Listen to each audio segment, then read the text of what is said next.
12 years ago, ministers from this region came together and made a bold declaration that the health, education, the well-being, the equality and the dignity of Africa's young people could no longer be treated in isolation. That commitment sparked a movement. It created alliances, it challenged old ways of working. And it proved without question that when this region moves together, the world pays attention. So today, under the renewed ESA ministerial commitment, 4 sectors of education, of health, gender and youth stand united. And the question is simple, yet profound. Are we moving fast enough? Are we reaching far enough? And are we honoring the promises that we made to young people in the East and Southern African region?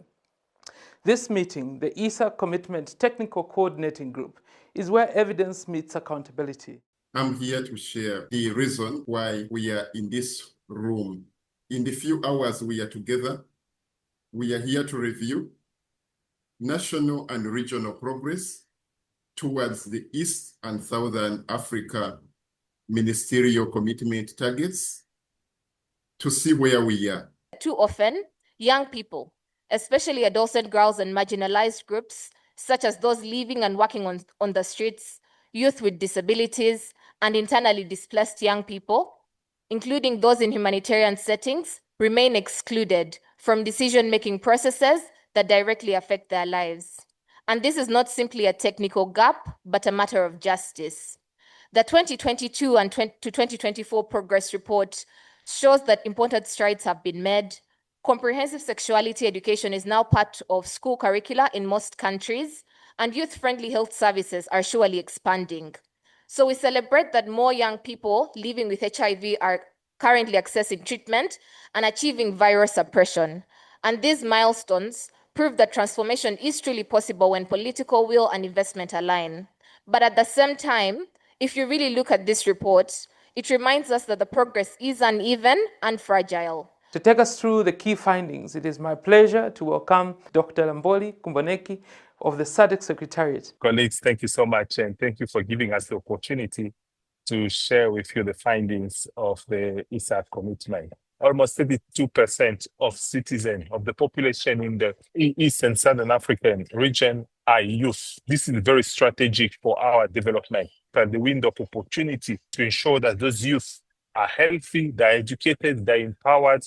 CSC integration is doing well. 12 out of the 14 countries have CSC integration, while the multi-sectoral system is well established in 13 countries. More than 85% of schools in the region were providing comprehensive sexual education. It's being embedded within our structures. But what did we achieve, as we can say, as the ESA commitment? There's been a lot of achievement, as Patricia mentioned during her speech at the beginning. This is a journey which has started since 2013. There have been shared regional visions, which have helped us in created first and the commitment at the highest level, at regional level, and also more especially a common understanding and so forth. So these are quite the number of achievements which are very important, but we also need to accelerate the gaps. Progress is real, but so is the urgency. Let's reflect on what we've heard and flag some areas where deeper support is required. To lead us through this conversation, joining us live here in the studio is James Tumisime. Different countries have made different layers of progress. Different countries are experiencing different setbacks. This is the time to speak out. So if some countries find that, for example, they don't have similar laws that you're presenting at the regional level, sometimes they take time to assent the regional bill into law. My name is Ahmed Khatib from Zanzibar AIDS Commission. We have 2 types of indicators that we want to achieve by 2025 and indicators that we want to achieve by 2030.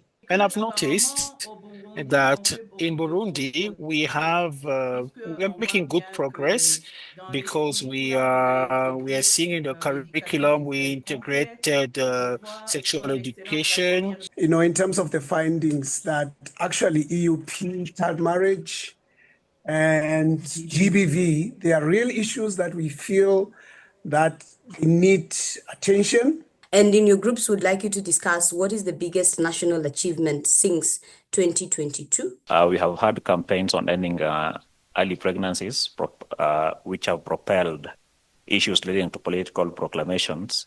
There was adoption of the Prevention and Elimination of GBV and the Femicide Act, which strengthened legal protection for the survivors. We've also seen greatest achievements in terms of universal health coverage pertaining to improved access to SRH services. We are also working on expansion of the comprehensive sexuality education coverage for out-of-school youth and the young people with the disabilities through breaking the silence, the BTS approach. And one of the biggest achievements in education, we revised the protocol on the management and reporting of sexual harassment and abuse in schools. And we have also, as a country, developed the HIV prevention strategy roadmap. We had the launch of the HIV National Prevention Roadmap. We want to prioritize a comprehensive package for adolescents that will speak to issues of drug abuse and mitigation strategies, mental health issues, as well as sexual reproductive health and rights. Innovating in the area of monitoring and evaluation to understand why the behaviors are not changing within our young people. So how do we leverage the community to be an active participant in helping our young people? And also trying to digitalize the CSE delivery. Now there's a standardized out-of-school CSE training manual. This is actually now trying to manage the quality. So together, I'm sure that we can, and we will ensure that this commitment we can actually continue to deliver for young people. Until we meet again, keep the momentum, keep the commitment, and above all, keep the young people of East and Southern Africa at the center of everything you do.